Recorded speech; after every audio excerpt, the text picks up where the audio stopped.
L'objectif étant d'inciter des étudiants à soit participer à des projets, soit les initier eux-mêmes, afin qu'ils se sentent concernés finalement par tout ce qui se passe, par l'aspect environnemental au sens large. Les forêts en Savoie, alors elles sont particulièrement intéressantes parce qu'elles remplissent pleinement toutes les fonctions qu'on peut imaginer d'une forêt.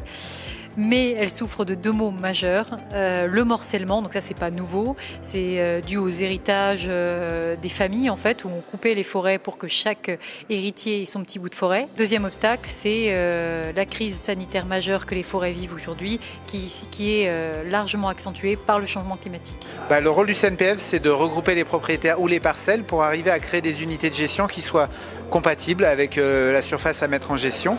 Donc on crée des associations de propriétaires où on les invite à rejoindre les associations déjà existantes. Aujourd'hui, les structures rassemblent un peu plus de 8000 propriétaires sur les 2 départements, donc ça c'est quand même déjà significatif. Ensuite également, c'est les équipements. On réalise chaque année des projets de routes forestières pour pouvoir mieux desservir les forêts. Et après, le point positif aussi, c'est qu'on n'a jamais autant parlé des forêts, malheureusement parce qu'elles sèchent.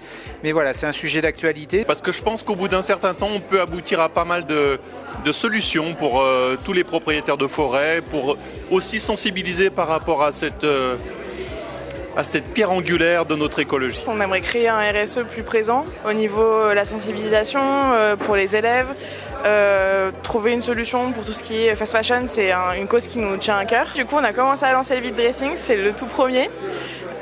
C'est donc sur le trottoir les fashion, pour ceux qui ont la référence, et ça se passe au sein de Ecoris. Alors ce qu'on espère avec ce fonds de dotation, c'est récolter de l'argent des particuliers et des entreprises avec la réduction d'impôt qui est due avec cette donation, pour ensuite le transférer à des étudiants qui sont porteurs de projets sur l'environnement et qui vont avec cet argent potentiellement lancer des projets, lancer leurs rêves, des petits projets portés sur l'environnement qui vont pouvoir peut-être faire avancer la société demain.